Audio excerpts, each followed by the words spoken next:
we are dealing with a rogue state, a pariah state that has no respect for the rule of law, no respect for human life, no respect for decency, and no respect for the opinion of billions of people all over the world, across the board, whether Christian or Muslim. And it's about time that we begin to reconsider the whole issue of whether it is that this type of nation, this rogue state that thrives in slaughtering human beings morning, day, and night, really does have the right to exist. Now, I have always believed that Israel has the right to exist. I've always believed that, but I am beginning to question that belief. And it's my right to question that belief simply because they refuse to abide by international law. They refuse to respect human life. They thrive in killing babies. They thrive in slaughtering women. They thrive in leveling cities and towns, regardless of what even their greatest allies, the Americans, say, and they are totally out of control. How long will this go on? How many people have to be slaughtered? How many women and children have to be killed before the world rises up and forms what I would describe, or what George W. Bush once described when the attack on Iraq was launched? When will we form? The world will form what they describe, what Bush once described as the coalition of the willing to do something about this. Now, I feel that we really do have to start thinking about that, because those that indulge in nothing but violence, like Hitler, and those that came after him, like Netanyahu, only understand one language, and that language is to meet violence with violence. It is time for us to come together as a people, for nations like Turkey, nations like Russia, nations like South Africa, nations like Brazil, like Nigeria, nations like China, all of us to come together and sit down and say, and the Arab states, by the way, to sit down and say enough is enough.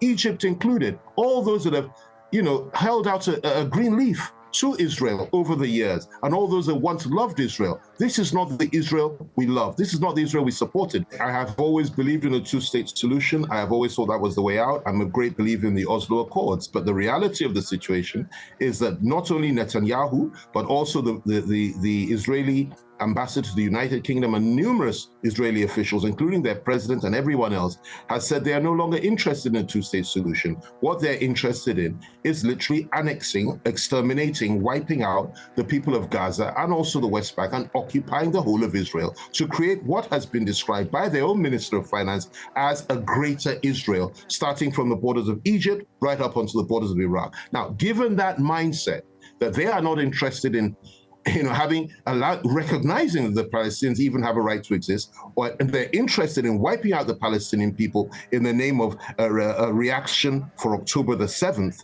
Given that mindset, I really don't think that there's much hope for a two-state solution anymore. They don't want it, and neither would any reasonable person expect them to want it, given their mental disposition. Now, what's the solution? Well, first of all, who's responsible for that? Of course, they're responsible for it. They made that choice. No one must live except for us. Fine. Now, given that that is their position, that is the rest of the world, not just the Arabs, not just the Palestinians, but those that are interested in world peace, those that are interested in equity and fairness, and those that are interested in protecting humanity from mass murder, ethnic cleansing, and slaughter, should also come together, and I say it again, reconsider the whole concept of Israeli existence and determine whether or not it is better for the world for everyone to come together and not eliminate the Israelis, because they always say people want to know, but to create a situation whereby the Jews themselves, that is the Israelis themselves, are subjected to Palestinian rule, and we establish what I would describe from the river to the sea. The Palestinian people will be free, and a massive Palestinian state in which the Israeli people are now living as equal citizens. Perhaps that's what we should think about. We have given far too much to the Israelis. Yes, we know what happened during the Holocaust. The whole world fought against the Germans, especially the Russians, who lost 20 million people, and over 50 million people died fighting the Nazis of Germany. Is it that this day and age, how many years later, we should now sit back and allow the Nazis of Israel to destroy and kill and pillage and occupy the land of innocent people and say and do nothing? I'm not a radical, but I'm somebody that believes in justice and equity. And I think for too long, we've been sitting and waiting and clapping for Israelis to do basically what they like.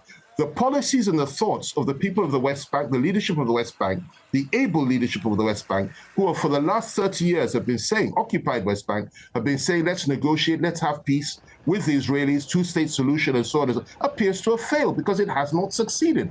The Palestinians have gained nothing, only more bombs, more killing, more mass murder, and so on and so forth. So it's about time we reviewed this thinking, and it's about time we established a new world order, not the American type of world order, but a world order that is based on justice, fairness, and equity, on the principle of equality of all peoples, not what the Americans seek to impose, which is that they and their allies are above the law and can do anything. Let me just add this, if I may. You know, I follow people like, I don't follow, but I've read people like Ben Shapiro, people like Douglas Murray, and they make me sick to the bone. These are the apologists of the Israelis in America and in the international community. Of course, Ben Shapiro is an American Jew, and Douglas Murray is an Englander. He's an Englander. And clearly they're totally deluded, and these are kind of people that give me cause for alarm. But at the same time, you also have Alan Dershowitz, that's another one that thinks like that, the American lawyer. But thank God we have great minds, great voices coming out in the world today, like Andrew Tate, Professor Norman Finkelstein, a Jew who is an American Jew who has spoken out more against the atrocities of Israel than anybody else, and whose parents were survivors of Auschwitz. We have people like Bassam Youssef, people like David Icke, people like Scott Ritter, and people like Douglas McGregor. There are so many voices, not just Arab voices, and that's the key. Not just Arabs, but Americans, British, Russians, Nigerians, people from all over the world, Chinese, speaking out for the Palestinian people for the first time and saying enough is enough. Israel must be compelled to stop this evil. And if they don't wish to stop it, then we have to reconsider whether it is that they actually have the right to take life at will without recourse to the law in the name of some illusionary self-defense, which they know very well that nobody really is a threat to them. This is the position, and that is my view.